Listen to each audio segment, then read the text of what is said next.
नहीं। बेटा, तुम जरा ये वाला क्वेश्चन डाल दो ग्रुप में, 10th वाला। ये अच्छा किया। क्यों? तुम डाल दो 10th के बाद 11। चलो जल्दी करते हैं सभी लोग। 10th डाल दो।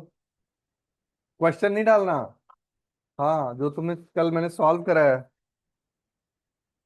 11th करो। A student said the earth moves around the sun. In this context, discuss whether an object kept on earth can be considered to be at rest. एक स्टूडेंट कह रहा है कि ये सन है और अर्थ इसके किनारे किनारे घूम रही है। ये अर्थ है।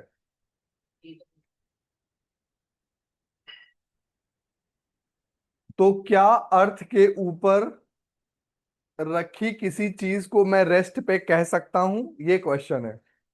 तो लिखो yes, motion is relative. Sir फिर अगर कोई अर्थ के बाहर से उस चीज को देख रहा है पर तो वो तो मुश्किल होगी ना। Can be considered to be at rest. Can be considered. But reference point to sun. Sir हाँ बेटा। सर अगर कोई ऑब्जेक्ट अर्थ पे रखा है और कोई उसे अर्थ के बाहर से देख रहा है वो तो फिर उसके लिए मोशन में हुई ना क्योंकि अर्थ रोटेट कर रही है। हाँ, उसको तो अगर कोई अर्थ के बाहर से देख रहा है तो अर्थ रोटेट कर रही है, बट बिकॉज हम अर्थ के ऊपर ही खड़े हुए हैं तो ये चीज लिख लो जरा अच्छा। ये पूछा गया है कि whether an object kept on earth can be considered to be at rest. तो लिखो with reference to sun, object kept on earth is in motion.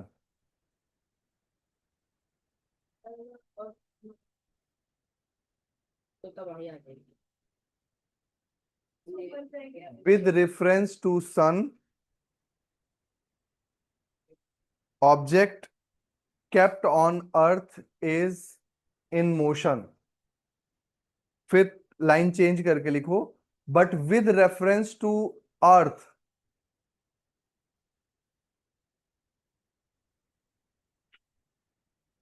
but with reference to earth, same object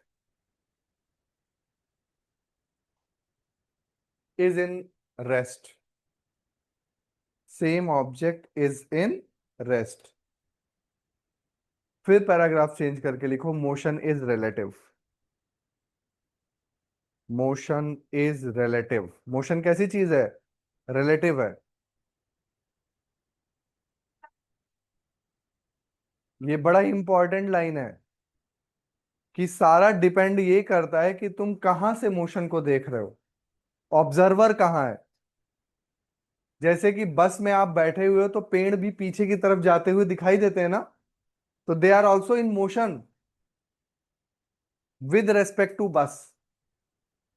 but जो platform पे, जो ground पे खड़ा है, उसके लिए it's at rest.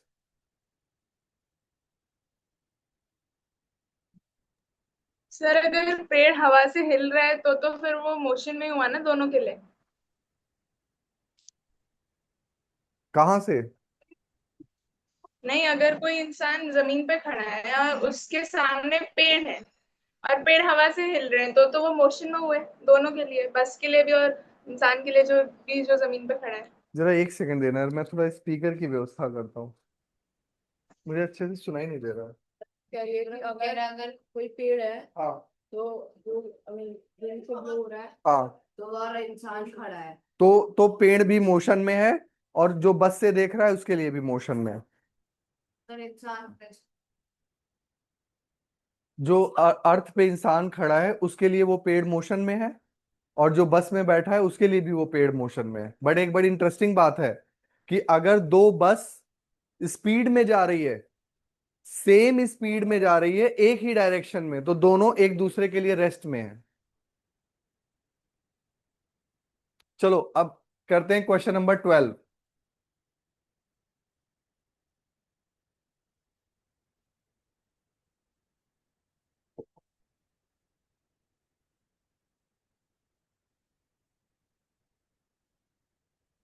The velocity time graph from 0 to 120 seconds for a cyclist is shown in the figure 4.30. Shade the areas in different colors representing displacement of cyclist while cyclist is moving with constant velocity। बताओ भाई, velocity constant कब होगी? जब ये straight line में चलेगा। मतलब ये हो गया velocity constant.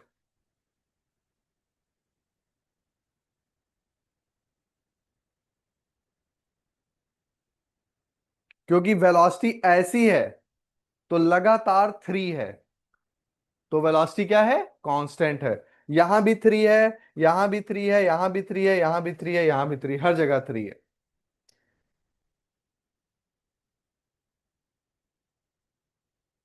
When the velocity of cyclist is decreasing, decreasing वाला एरिया तो ये पहले कर लो। कांस्टेंट वेलोसिटी इस कलर से कर दिया मैंने। डिक्रीजिंग वाला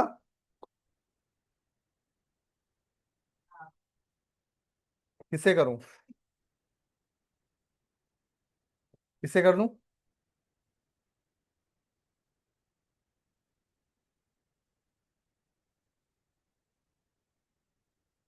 देखो वेलोसिटी कम हो रही है, स्लोप इज नेगेटिव, बताया था ना, ये स्लोप पॉजिटिव है, ये स्लोप नेगेटिव है, ये स्लोप 0 है, तो ये वाला हो गया डिक्रीजिंग।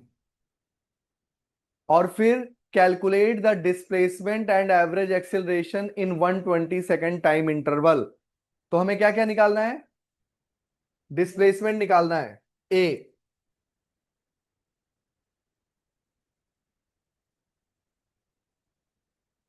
सबसे पहले डिस्प्लेसमेंट निकालना है 120 सेकेंड में। डिस्प्लेसमेंट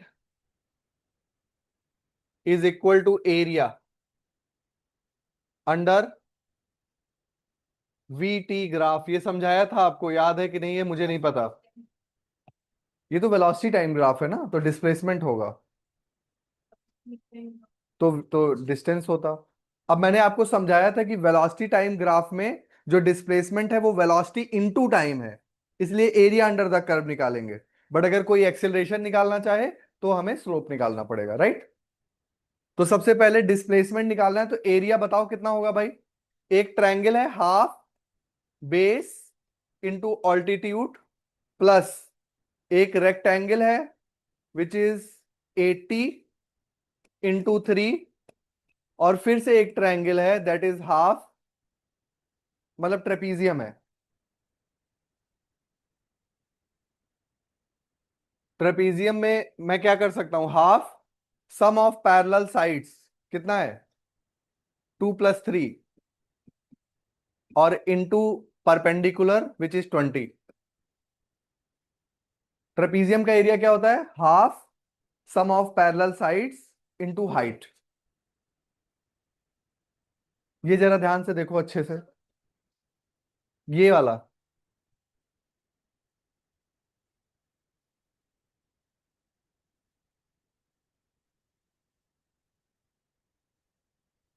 ये, सॉरी, ये ट्रायंगल, ये रेक्टेंगल, ये ट्रेपीजियम। ट्रेपीजियम की पैरेलल साइड्स कौन कौन सी हैं? ये और ये। और हाइट कितनी है? इतनी। समझ में आया? तो ट्रेपीजियम का एरिया कितना होता है? रिद्धि, रिद्धि रिद्धि बताओ। ट्रेपीजियम का area half sum of parallel sides into height. Half sum of parallel sides into height, तो half sum of parallel sides देखो, ये 2 है, ये 3 है, और हाइट कितनी है? इतनी। 120 माइनस 100, 20। तो देखो मैंने क्या लिखा है, हाफ 2 + 3 × 20। समझ गए? अब जल्दी से बताओ डिस्प्लेसमेंट कितना है? 320. सर टोटल डिस्प्लेसमेंट बताना है। है? टोटल डिस्प्लेसमेंट बताना है। हाँ, टोटल 320. 120 सेकेंड तक पूछा है ना, तो कितना आ रहा है? 320। Sir,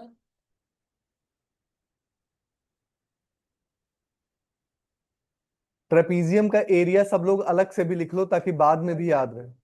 half sum of parallel sides into height. वो जो बीच में रेक्टेंगल बन रहा है उसका area, length into breadth. sir, but वो units तो अलग है. क्या? 1 second. उससे कुछ नहीं होता, Displacement. वो मीटर पर सेकंड इंटू सेकंड में सेकंड सेकंड कट के मीटर हो जाएगा, वो अपने आप सर टेक केयर करेगा। 320 मीटर। टोटल कितना आ रहा है? 320। हाँ, 320, वेरी गुड।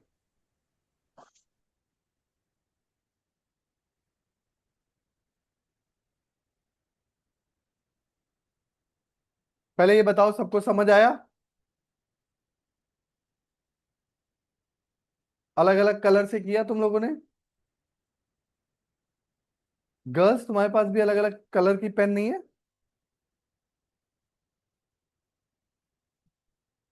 You don't? तुम लोग यूज नहीं करते स्कूल में? हमारे जमाने में तो हमारी क्लासमेट्स के पास अलग अलग कलर्स होते थे।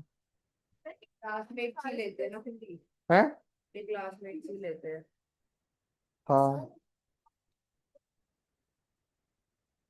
तो बनाते हो? एक sir average acceleration of traction का. हाँ, आ सकता है, क्यों नहीं आ सकता। Calculate the displacement and average acceleration in 120 second. तो डिस्प्लेसमेंट निकाल लिया, और एवरेज सर एक्सेलरेशन क्या होगा? डिस्प्लेसमेंट का टाइम. नहीं नहीं, sir average acceleration.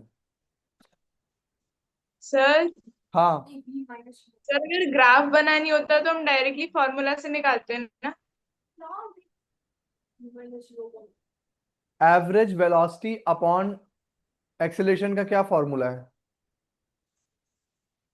Average velocity upon, sir उसका तो फॉर्मूला नहीं है, पर डिस्प्लेसमेंट निकाल लेते ना। स्पीड डिस्प्लेसमेंट तो इक्वल निकाल लिया। वेलोसिटी, वेलोसिटी इनटू टाइम करके डिस्प्लेसमेंट आ जाता। एक मिनट, अपनी बुक देना, बुक देना। इसमें कोई फॉर्मूला आया है कि हम अपने आप लगाएं?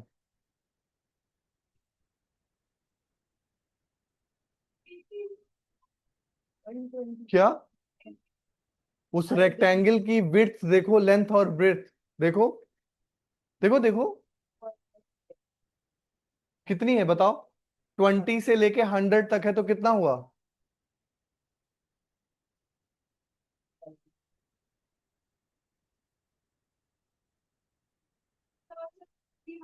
थ्री हाइट है, लेंथ इंटू ब्रेथ। ये चैप्टर कौन सा है बेटा? Understanding motion. Chapter number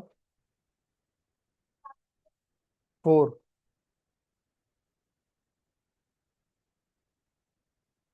12 question 12. 320, सही है।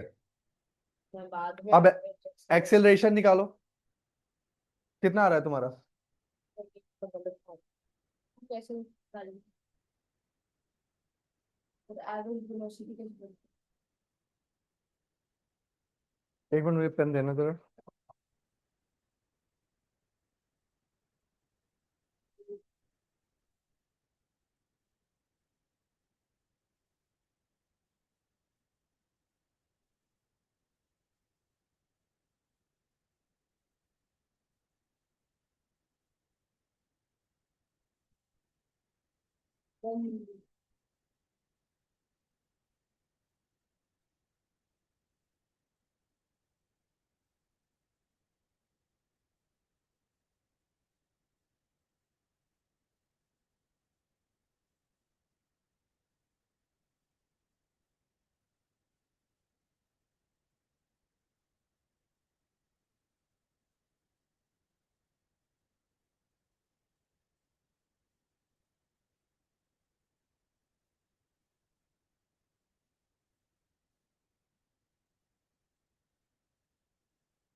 पहले एवरेज वेलोसिटी एवरेज वेलोसिटी। 8/3, हम्म तो 8/3 आ गई एवरेज वेलोसिटी। 8/। वो 320/1 तो ऐसे करा मुझको। हाँ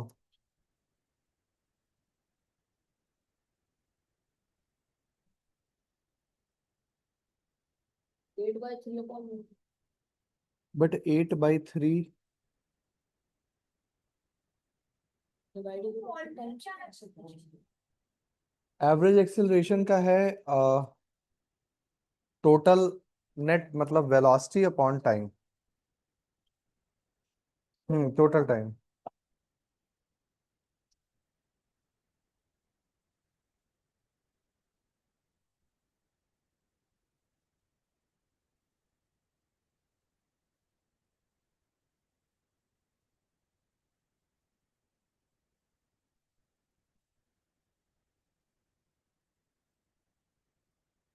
आंसर। आंसर है 1/60 आ रहा है। हाँ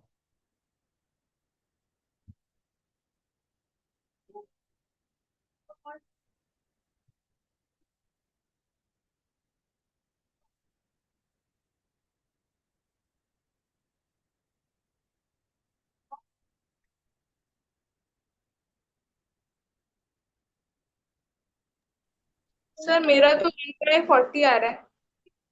कितना आ रहा है? 1/40। 40? 40। नहीं 1/60 आना चाहिए। 45 आ रहा है सर, 1/45। 1/60 आ रहा है। 15 और तो हम्म मतलब वो 1. एक second.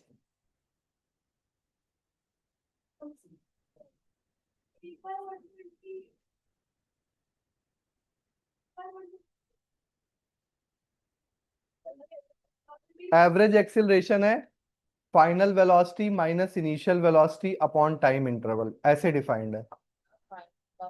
Minus initial velocity upon time interval. ओ भाई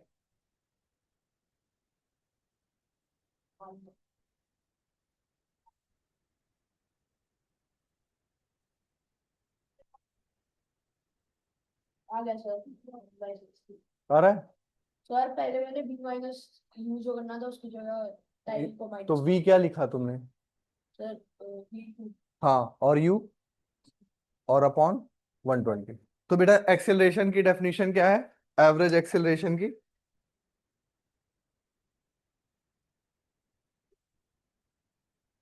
एवरेज एक्सेलरेशन इज आ फाइनल गया sir. Velocity minus initial velocity sir आ अपॉन गया। Time interval. और ये हो जाएगा फाइनल वेलोसिटी 2 है, इनिशियल 0 है और टाइम 120 है, इसलिए 1/60। बट ये मत भूलना मीटर पर सेकेंड स्क्वायर, क्योंकि ये है एक्सिलरेशन।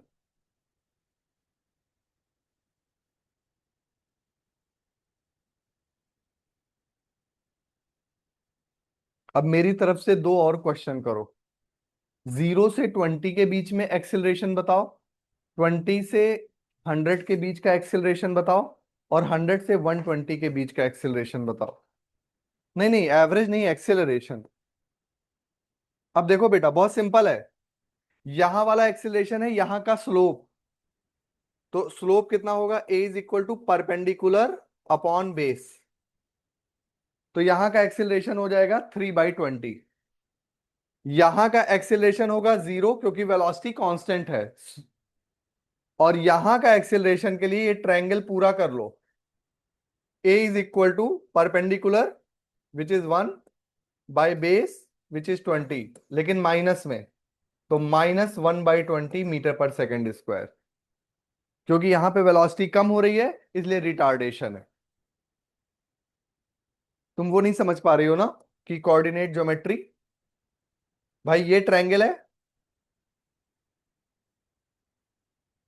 रुक जाओ अब तुम्हें मैं समझा ही दूंगा।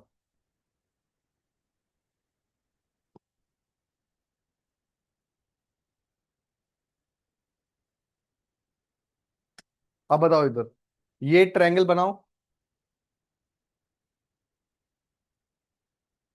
इसका परपेंडिकुलर कितना है? 3 और 2 के बीच का गैप 1, और ये बेस कितना है? 100 से 120, 20, और स्लोप नेगेटिव है। मैंने बताया ये स्लोप पॉजिटिव, ये स्लोप जीरो, ये स्लोप नेगेटिव, तो ये हो जाएगा परपेंडिकुलर अपॉन बेस, मीटर पर सेकंड स्क्वायर। यहां पे ए कितना हो जाएगा? 0, और यहां का बताओ परपेंडिकुलर कितना है? 3, और बेस कितना है? 20, तो 3/20। ये देखो समझ आ रहा है?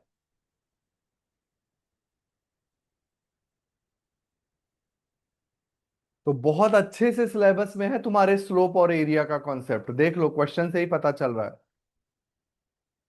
तुम्हें समझ नहीं आ रहा ना?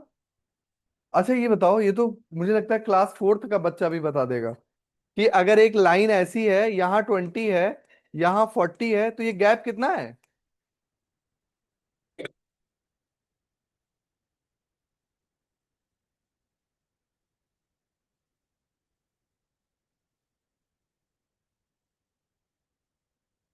क्या थे? 3000 का। कहीं तुम लोटस वैली में तो नहीं पढ़ते?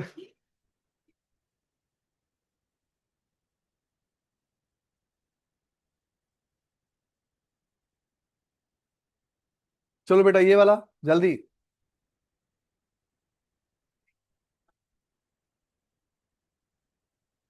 ए गर्ल इज प्रिपेयरिंग, अब ये मैं ज्यादा वो नहीं कर सकता, बस इतना बड़ा कर सकता हूँ, ये देख, थोड़ी जगह चाहिए ना यहाँ सॉल्व करने के लिए। चलो पहले एक बार पढ़ो सभी लोग, और कोई एक एक्सप्लेन करेगा, मैं रैंडमली पूछूंगा कौन एक्सप्लेन करेगा, जल्दी देखो क्वेश्चन अच्छे से पढ़ो।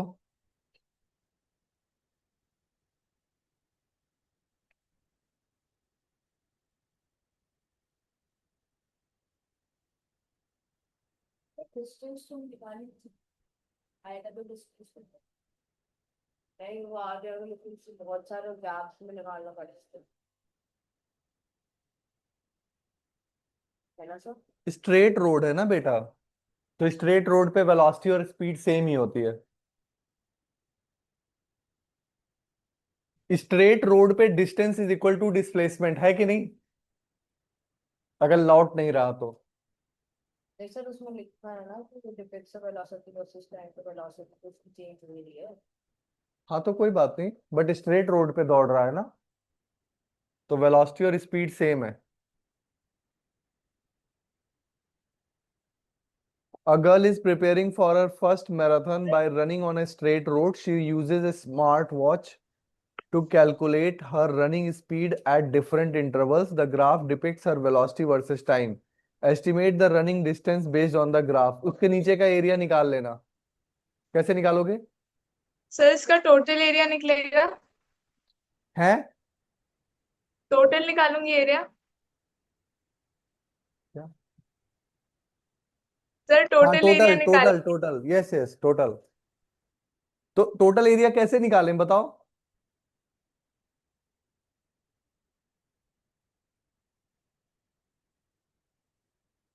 पर ये जो नीचे वाला पार्ट है ये पूरा निकाल। हाँ और क्या, उसके नीचे का पूरा एरिया। तो बेटा एक काम कर सकते हो, कि यहां तक का तो एरिया सीधा निकाल लो, यहां तक का, यहां तक तो कोई इशू है नहीं, है कि नहीं?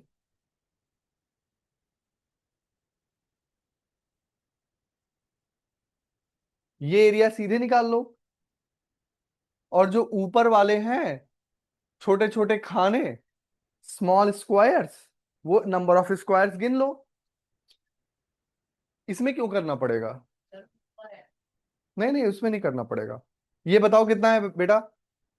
ये है, अब मैं हटा रहा हूं, ये है 4, ये है 6, तो एक खाना कितने का है बताओ? 1 2 3 4 5 6 7 8 9, 10 से 2 बन रहा है। 10 से क्या बन रहा है? 2, मतलब एक है 2/10, मतलब एक 1/5 का है। ये बात समझ आई जो कह रहा हूं या नहीं? एक है 1/5 सेकेंड का, तो ये कितना हो जाएगा बताओ? 6.5, यहां पे आ गया 6.5। Yeah. अब यहां पे देखो जरा, यहां पे है 10 = 2.5। 10 स्पेसेस इज इक्वल टू कितना है, 2.5 ना।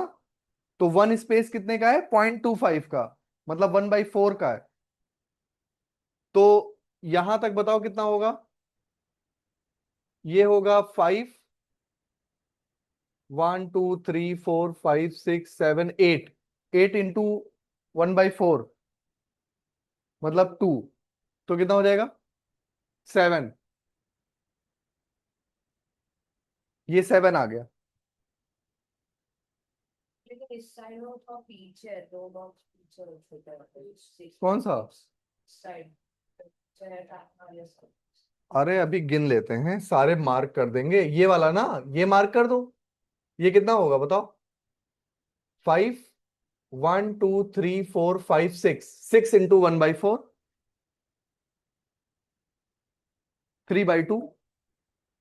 तो ये कितना हो जाएगा, है, हाँ 6.5।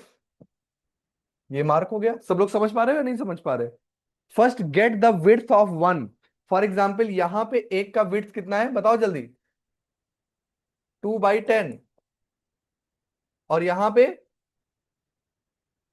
2.5/10। जब 10 स्क्वायर्स आ रहे हैं तो 2 आ रहा है, यहां पे जब 10 स्क्वायर्स आ रहे हैं तो 2.5 आ रहा है। ये बात समझ में आ रही है, बोलो। तो इस तरीके से मार्क कर दिया। अब एक बार फिर से करते हैं सभी लोग, चलो फिर से अपनी अपनी कॉपी में देखो या बुक में, बुक है।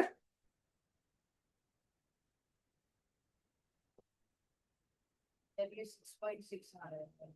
तो ये कितना आ रहा है बताओ पहले, ये कितना आ रहा है, 6.5। और ये कितना आ रहा है, 1 2 3 4 5। कैसे, यहां, अरे हाँ सही कह रहे हो, वो तो यहीं तक है ना ये। तो ये कितना आ रहा है, 6.6। ये सब लोग देखो जरा, एक 1 स्क्वायर इज इक्वल टू, हेयर टाइम में 1 स्क्वायर कितना है, 2/10। और वेलोसिटी में 1 स्क्वायर कितना है, 2.5/10। So this is 1/5, this is 1/4। 1 square is equal to that. तो अब कर लोगे या नहीं कर लोगे? तो मैं क्या कह रहा हूं कि मुझे एरिया निकालना है, तो एक तो मैं एरिया ये निकाल लूं। मीटर का कैसे निकलेगा? ये वाला एरिया कितना हो जाएगा जो मार्क्ड है, 6.5 सब × 6.6।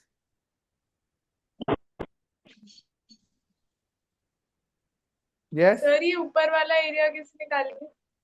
ऊपर वाला एरिया। कैसे निकालेंगे, क्या पूछ रहे हो? हम्म ऊपर वाला एरिया, ऊपर जो फिगर बन रहा है उसका एरिया कैसे निकालेंगे? पहले नीचे वाला निकालो ना। ऊपर वाले में फिर, अब मुझे एक स्क्वायर का एरिया पता है कितना है, 1/5 × 1/4, 1/20।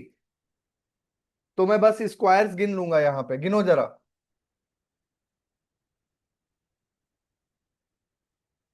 1 2 3 4 5 6 7 8 9 10 11 12 13 14 15 16 17 18 19 20 21 22 23। ये और कित वो तो इधर 6.5 से ऊपर को 7 का 9 का स्टार्ट हो गया वो तो 7। इससे कोई मतलब नहीं कि वो कहाँ आ रहा है, तुम बस देख लो कितने स्क्वायर्स तुम्हें ठीक ठाक दिख रहे हैं, और उसको छोड़ दो, नहीं तो आधा लेना पड़ेगा। ये देखो बेटा, अप्रोक्सीमेट हो जाएगा, डोंट वरी। ये पहले जितने पे मैं डॉट लगा रहा हूं ना वो गिन लो।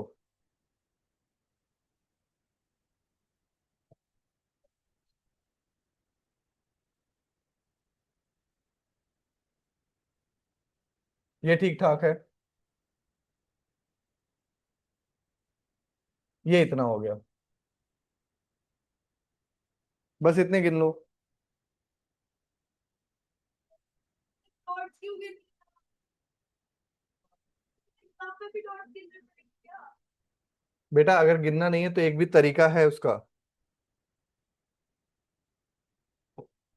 अरे ये डॉट कितना सारे कर- हाँ वो फिर तो आपसे गिनना पड़ेगा सारे। उसका ये तरीका है बेटा कि इसका भी एरिया अलग से निकाल लो। देखो ये भी तो एक रेक्टेंगल ही बन रहा है इतना, और फिर ये भी एक रेक्टेंगल बन रहा है, तो तीनों ट्रायंगल और फिर ये ट्रायंगल बन रहे हैं। हाँ तो एक्यूरेट आ जाएगा। काफी ठीक है ऐसे। मतलब ये डॉट इसलिए सिखाया जाता है कि यही कैलकुलस का मेथड है, न्यूटन ने जो सोचा सर कि जो एरिया थोड़ा रैंडम है उसको छोटे छोटे स्क्वायर्स में ब्रेक डाउन करके और उस स्क्वायर को जोड़ लो। सर हम कैलकुलेट बेटा इंट्यूशन अभी से डेवलप किया जा रहा है तुम्हारे लिए। यही बच्चों वाला मेथड से दुनिया चल रही है। This is what is known as calculus. वही काम तुम्हारे लिए कंप्यूटर का। हाँ हाँ, इजी है इजी है। तुम पहले जल्दी से निकालो, बातें मत करो।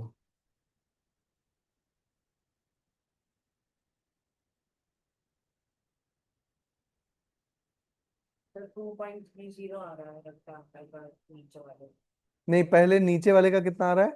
पॉइंट 6.5 इंटू 6.6, फिर प्लस है,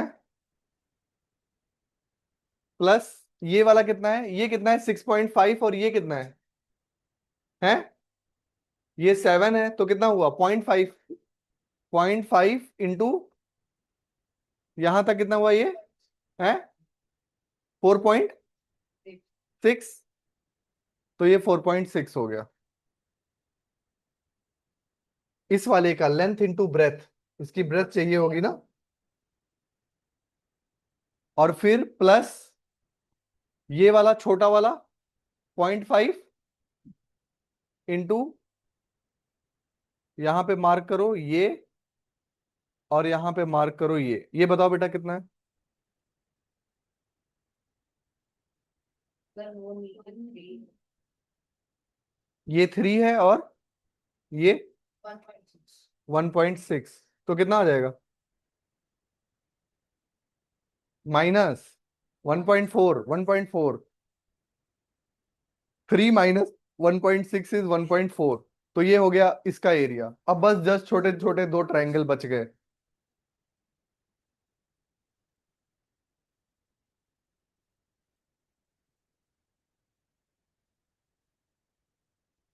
कौन सा बताओ? ये बेटा ये जो रेक्टेंगल है इसकी ये लेंथ कैसे निकालोगे? उसके लिए यहां आओ और यहां आओ, फिर ये माइनस करो, 3 माइनस 1.6, तो कितना आ जाएगा ये? 1.4। कोऑर्डिनेट ज्योमेट्री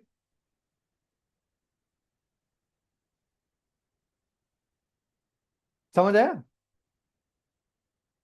तो इसीलिए ये जानना बड़ा इंपॉर्टेंट है कि यहां का हर पार्ट 1/5 है टाइम में, और यहां का हर पार्ट 1/4 है। अगर ये पता है तो तुम कहीं भी मार्किंग लगा सकते हो।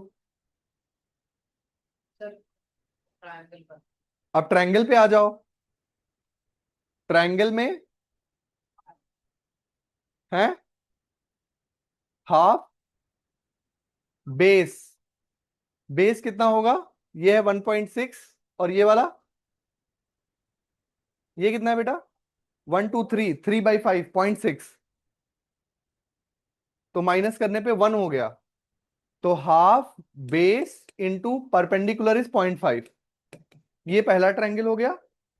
और दूसरा ट्रायंगल हाफ बेस कितना है बेटा?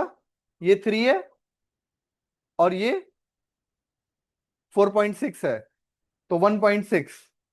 1.6 इंटू,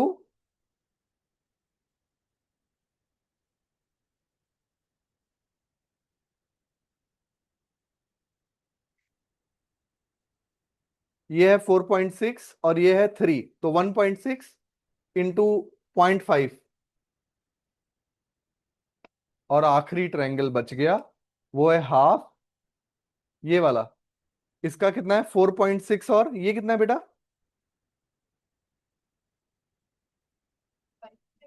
5. तो 1 हो गया। तो दोनों ट्रायंगल के बेस 1 ही आ गए।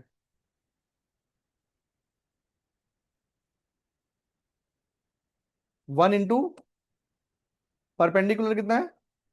0.5। बस ये आंसर हो गया जो भी है।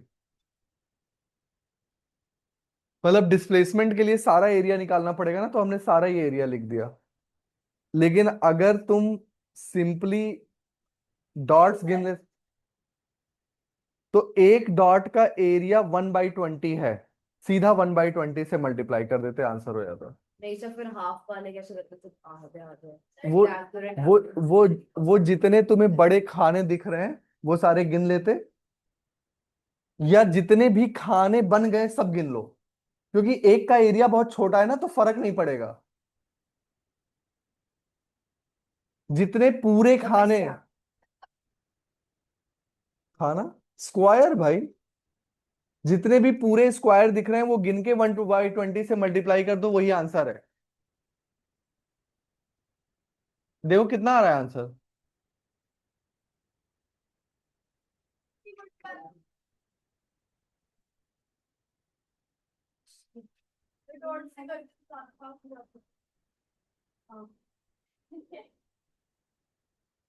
फोर 6.2 कैलकुलेटर यूज किया है। Exactly benefits of motion cycle कितना आ रहा है बेटा? 46.2 20। 46 देखो तो आंसर तो देखो। चैप्टर 4 है। हम्म 4 2 कहाँ है? कितना आ रहा है? 48 मीटर को शायद 48। ये 30 with constant speed एक बहुत सा पार्ट तो सही है। ला भाई मैं देखूं, ला।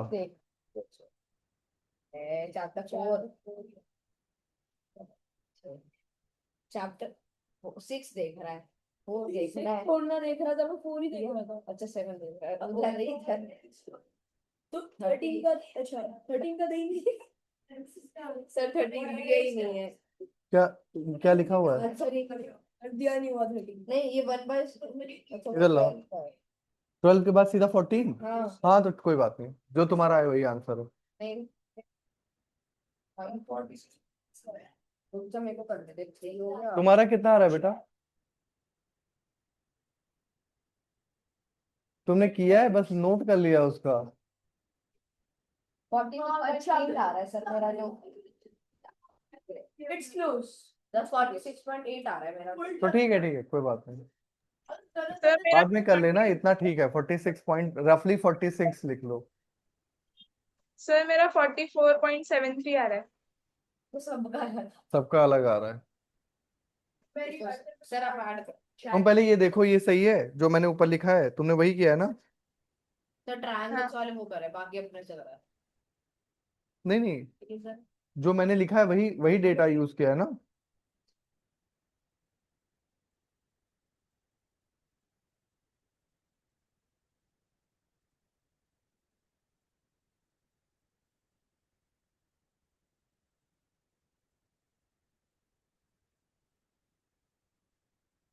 मैं करना चाह रही हूँ अब जाएगा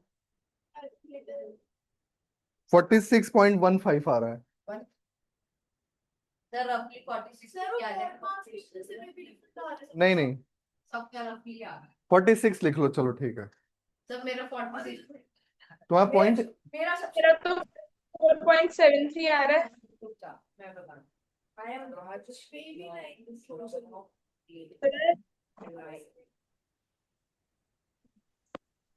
अरे वो इक्वल टू रफली इक्वल टू वहां पर अरे भाई मेरा कॉम क्या आलू होता है सर पड़ता रहता है मेरा क्लोजेस्ट आंसर है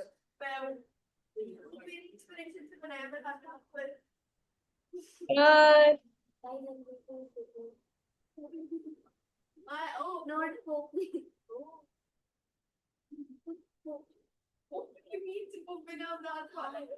The 46.8 आ रहा है।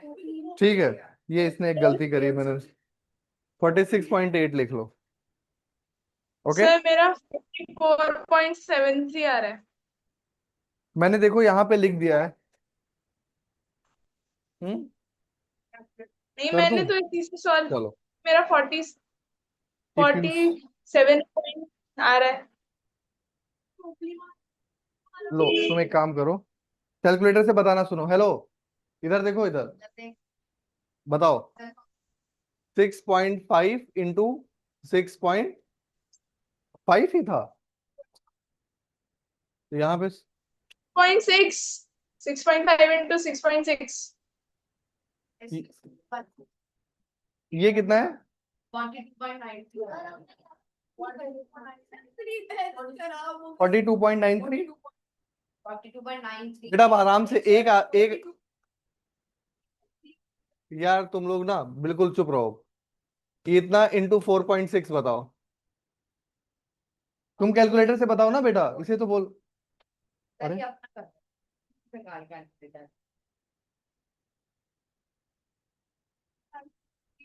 40.3 ये फिर पॉइंट, 0.7 फिर ये कितना आएगा? ये 1.25।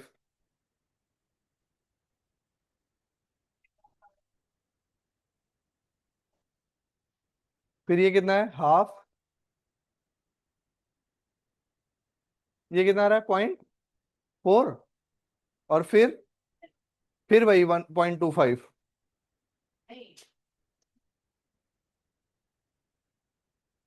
लास्ट वाला फिर से 0.25 है ना, ये वाला।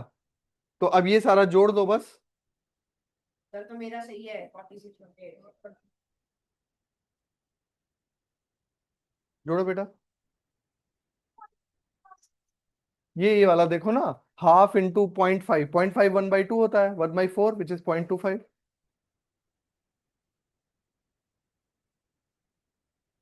सर ये जोड़ है। जोड़ो बेटा।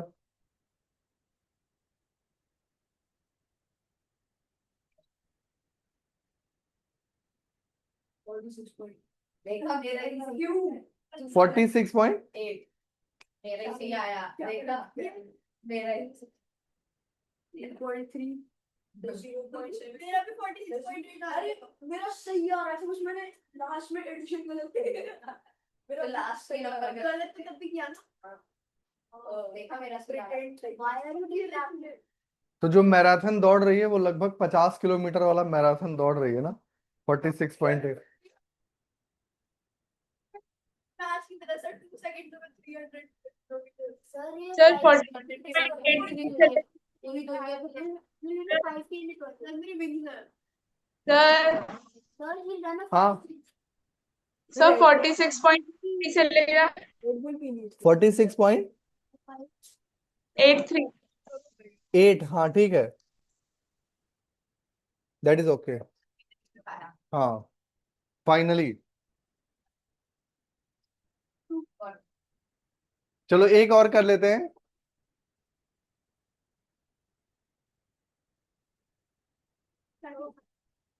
कल तुम लोग टाइम से आ जाना, 11 बजे। तुम कितने बजे आ सकते मैं 11 से 1 हो और जाओगे कब? तभी जाऊंगा मेरा क्योंकि रोल नंबर बीच में आता है तो 9 बजे मैं बुला सकता हूँ अगर ये आ जाए तो। चलो सब एडजस्टेड है ना, 11 बजे ही आओ।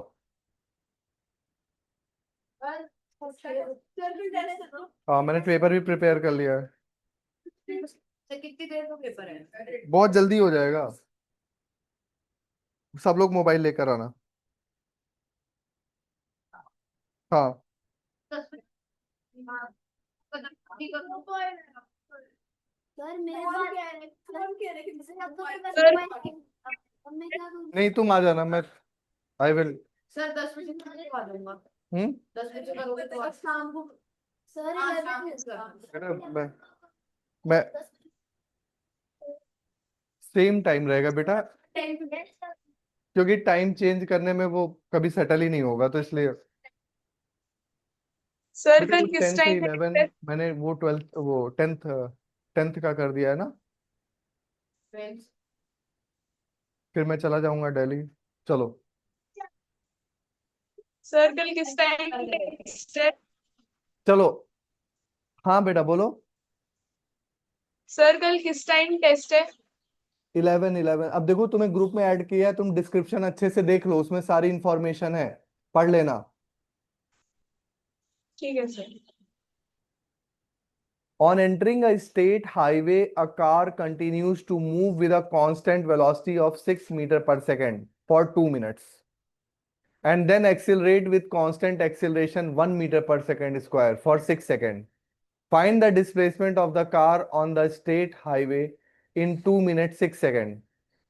Time interval by drawing a velocity time graph. चलो velocity time graph पहले बनाते हैं।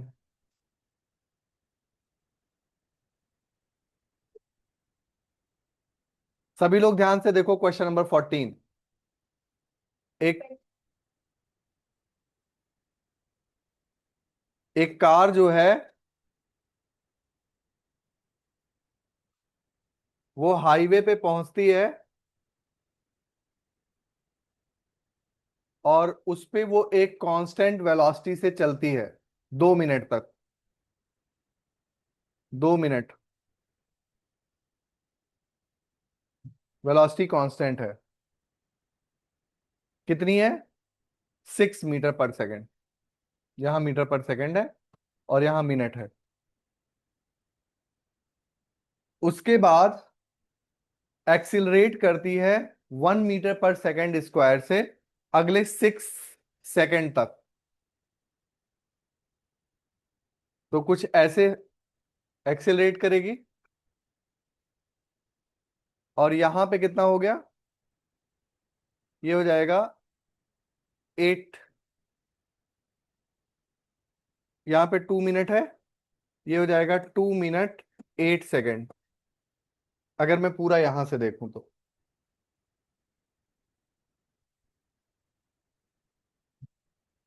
ठीक है। और इसकी वेलोसिटी कितनी हो जाएगी? 8 सेकेंड में एक्सेलरेशन के बाद कुछ वेलोसिटी हो जाएगी। तो मुझे बेसिकली क्या करना है, पहली बात तो यूनिट सही करनी है। यूनिट कैसे सही करूं? यहां पे मैं सेकंड में डालूंगा हर चीज। तो 2 मिनट पहले, पहले 2 मिनट मतलब 120 सेकेंड, और फिर 8 सेकेंड मतलब यहां पे कितना हो जाएगा? 128 second.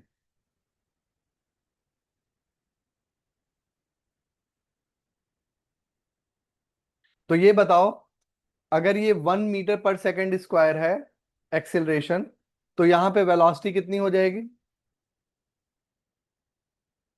Acceleration is equal to final velocity minus initial velocity upon time 8।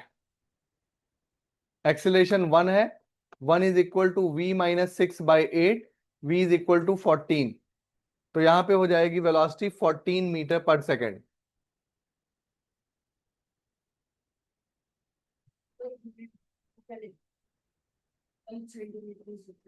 मैंने यूनिट सही कर दिया ना सब, जो गिवन था मिनट में उसको कर दिया सेकंड में, तो सारी। अच्छा, 8 सेकंड तक नहीं, 6 सेकंड तक है यार, सॉरी, ये 6 सेकंड है, तो 126 होगा।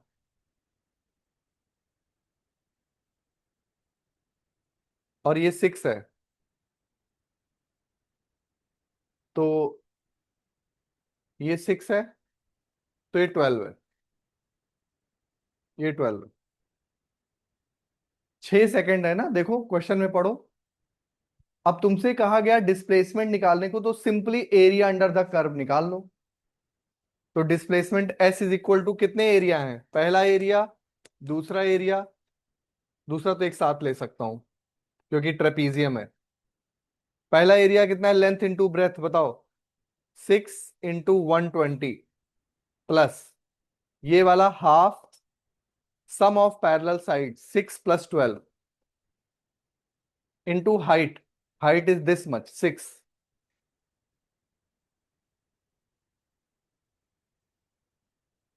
कितना हो जाएगा बताओ?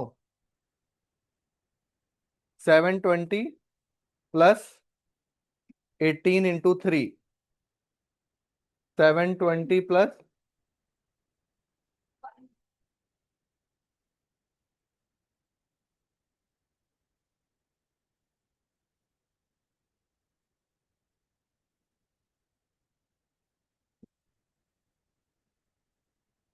बुक देना बुक।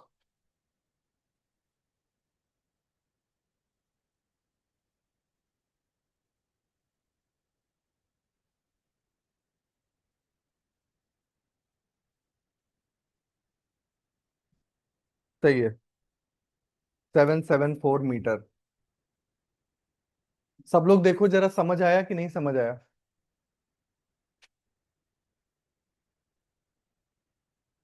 एक्सेलरेशन गिवन था तो उससे मैंने फाइनल वेलोसिटी निकाल दी। बेटा तुम लोग पहले फोकस किया करो मेन चीज पे।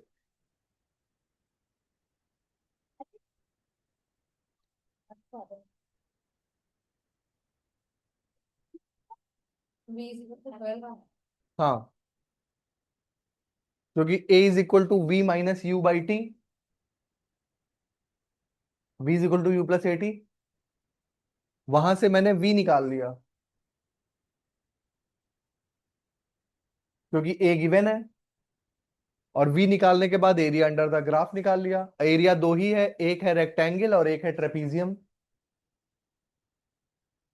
रेक्टेंगल का लेंथ इंटू ब्रेथ, ट्रेपीजियम का half into sum of parallel sides into height. Height है 6, 120 से 126 मतलब 6।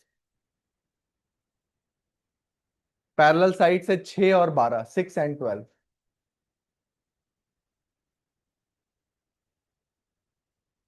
अच्छे से आया समझ?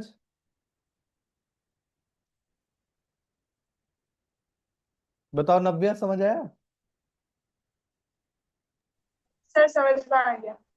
ओके, चलो thank you so much. Bye sir. Bye bye.